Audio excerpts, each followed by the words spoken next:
The city lights outside my penthouse apartment flickered like distant stars, but none of their sparkle could reach the hollow ache inside me.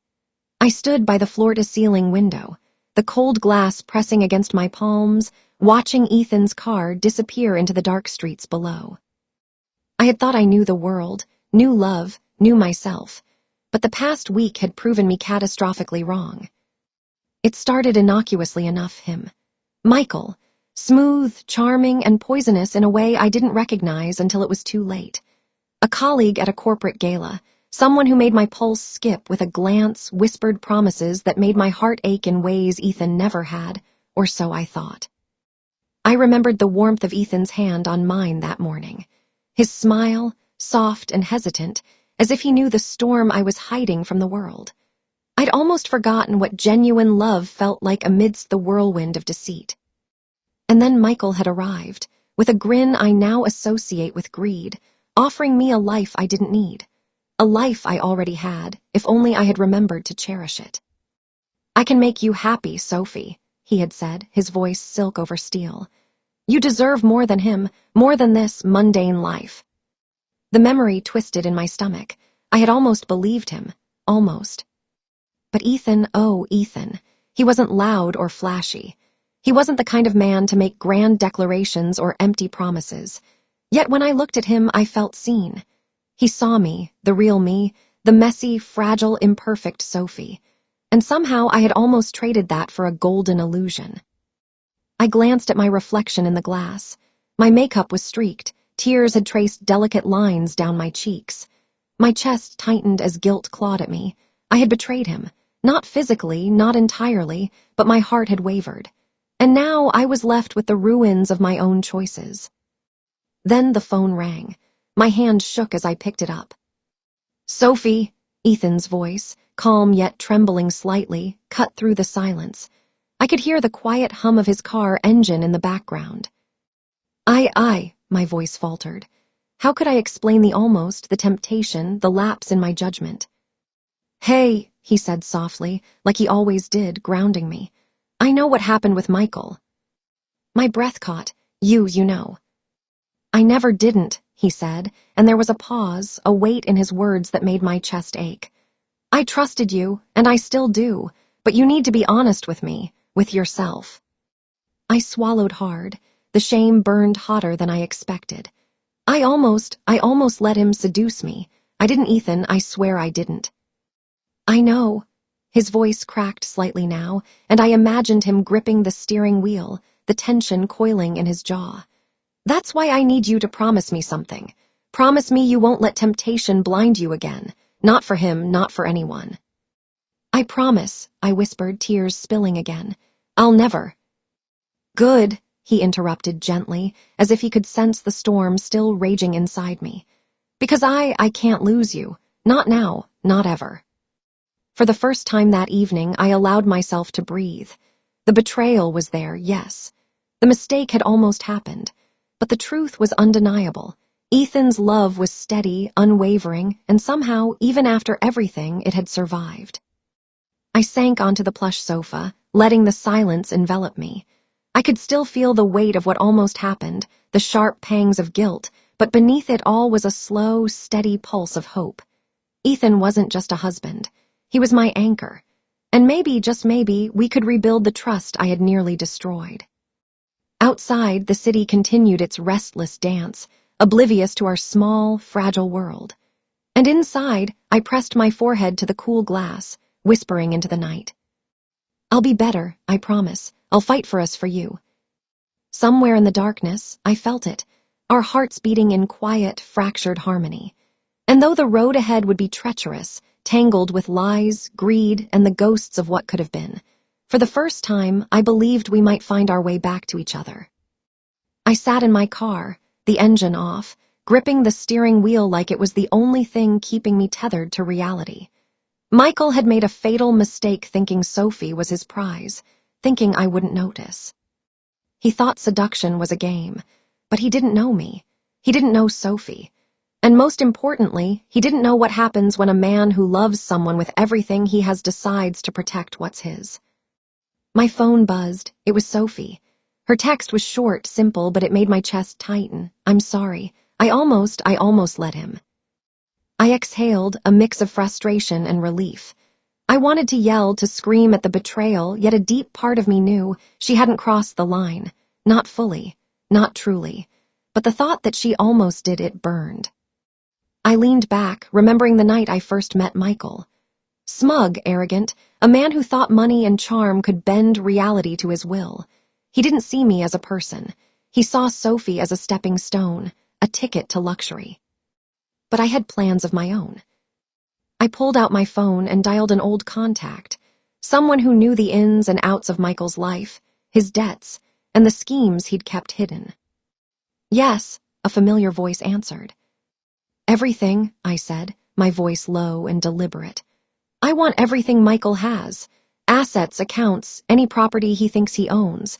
He's about to learn that you can't play games with the wrong husband. There was a pause, then a chuckle.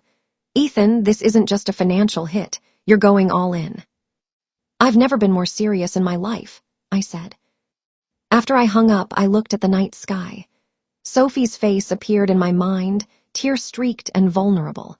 My heart ached for the moment she'd realized the truth, the realization that she had been tempted, that she had faltered, that I had almost lost her. I had to make Michael pay, not just for the money, but for underestimating us, for thinking he could manipulate love like it was a transaction. A knock on my apartment door snapped me out of my thoughts. Sophie entered, her eyes red but shining with determination. I couldn't stop thinking, she said softly, about what almost happened, about us. I rose, closing the distance between us. I know, Sophie, and I want you to know something. This doesn't change how I feel about you. It changes nothing, but it does change him. Her brows furrowed. Michael. I nodded. He thinks he can cheat and manipulate. He thinks he can take what isn't his. He doesn't know what it means to be with someone who fights for love, who won't let greed win. Sophie's lips quivered and she reached out, taking my hand. Ethan, I'm scared. I don't want to lose you, not over him, not ever. You won't, I promised. We'll handle this together. I'll protect you, protect us. And in that moment, as our fingers intertwined, a fierce determination burned inside me. I would expose Michael. I would reclaim every asset he tried to steal. And I would do it not out of spite, but because love, real love, demanded it. Because Sophie wasn't just my wife. She was my heart, my life, my anchor. And no gold-digging fool would ever take that from me. We stood there, hands entwined, knowing that the battle ahead was going to be messy, ruthless, and painful. But for the first time in days, I felt ready. Ready to fight for Sophie, ready to reclaim what was ours, and ready to prove that love always wins in the end.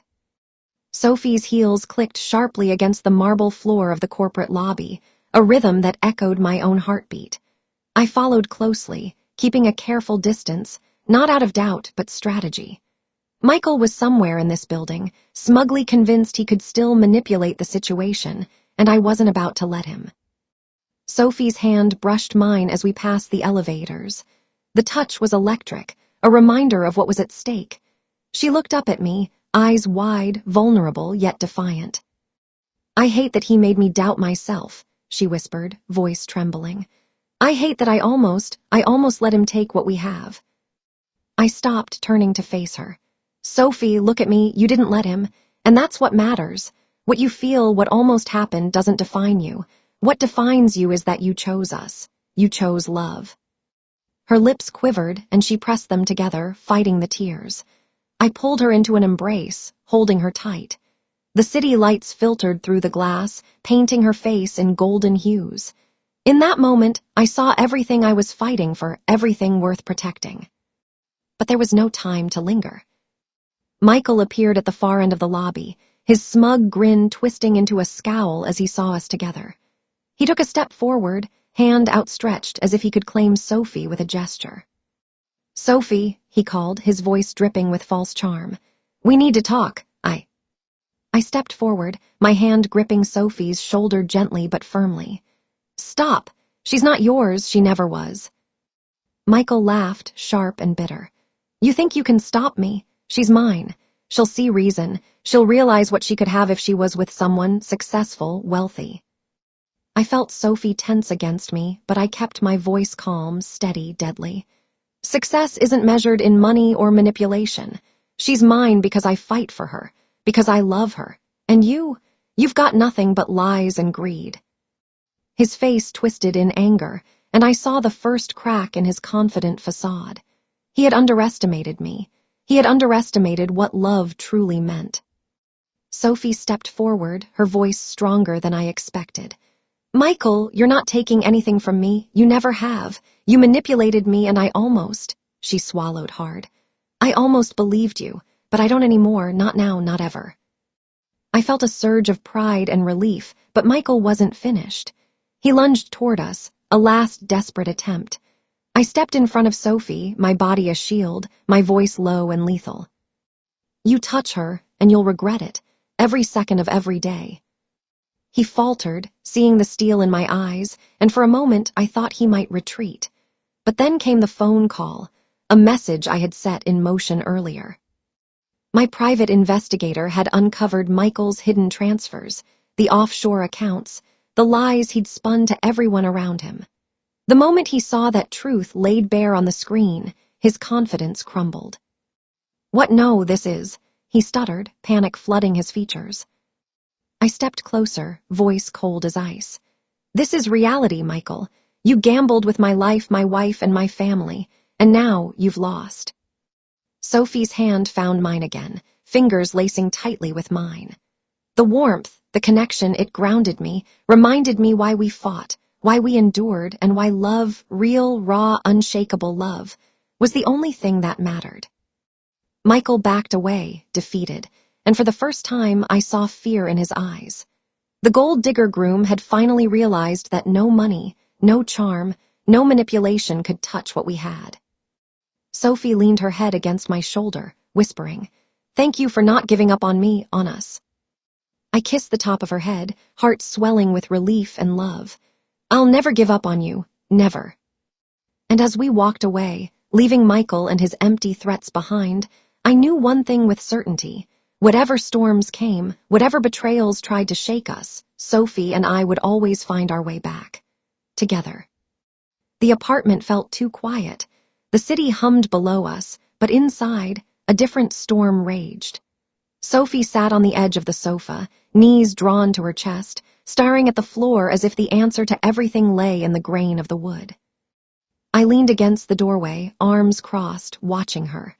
I wanted to reach out to comfort her, but I could feel the tension in the air, her guilt, my lingering frustration, and the shadow of the betrayal that still haunted us. "Sophie," I said carefully, breaking the silence, "talk to me." She shook her head, tears brimming.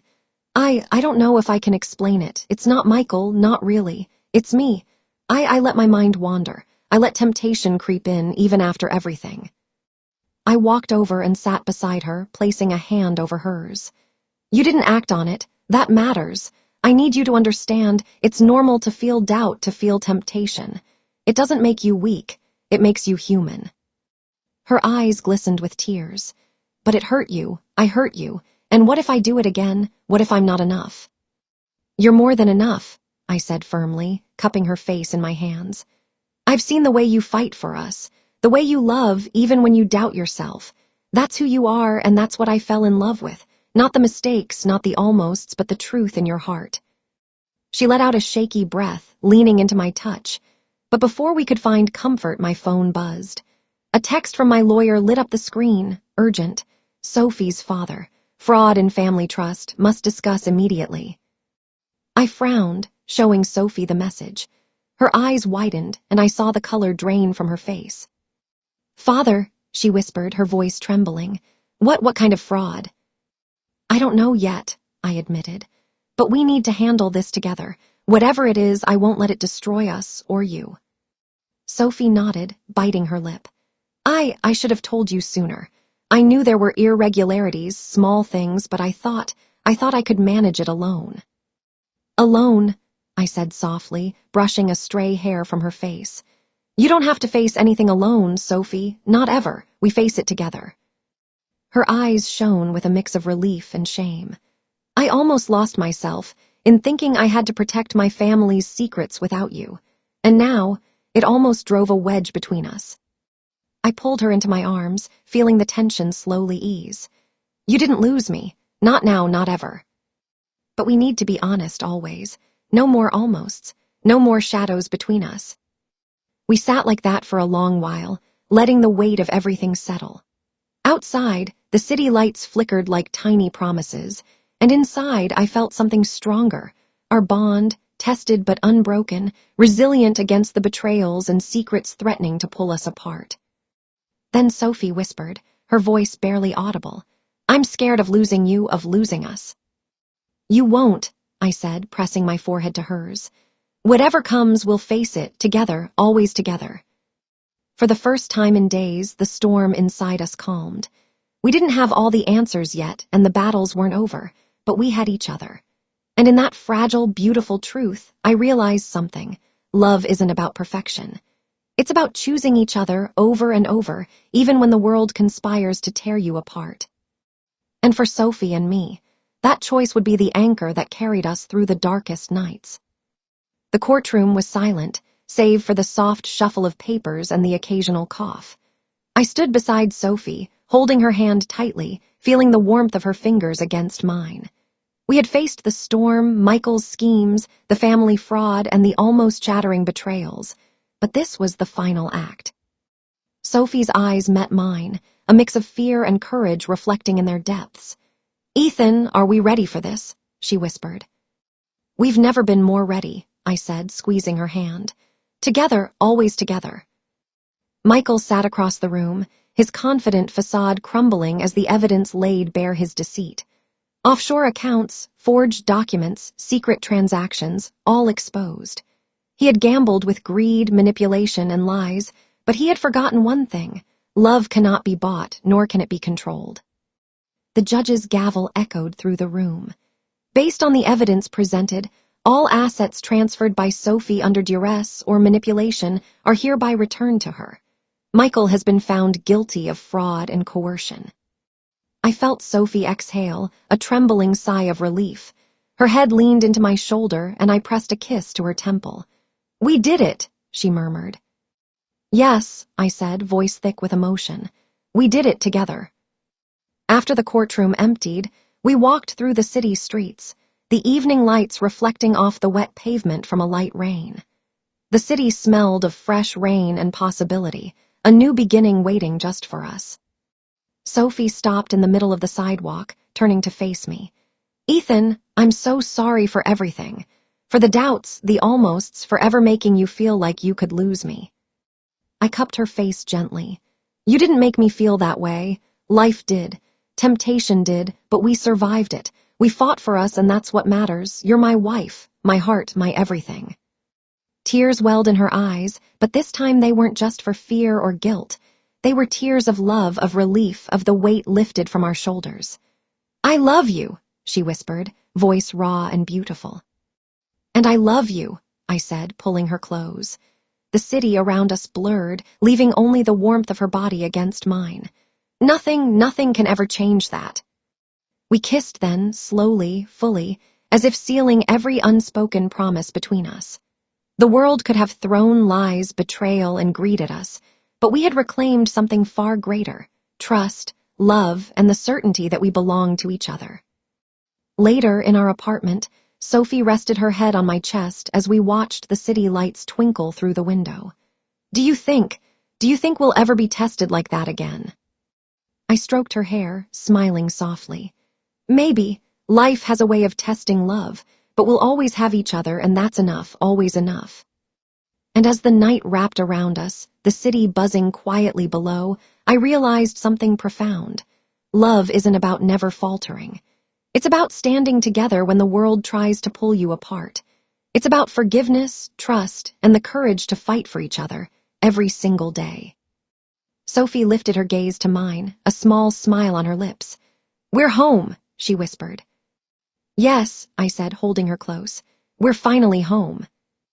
In that moment, surrounded by the life we had fought for, the love we had defended, and the peace we had earned, I knew we had won. Not just against Michael, not just against betrayal, but against everything that ever threatened to break us. And together, Sophie and I stepped into the future, unshakable, unbroken, and utterly, completely in love.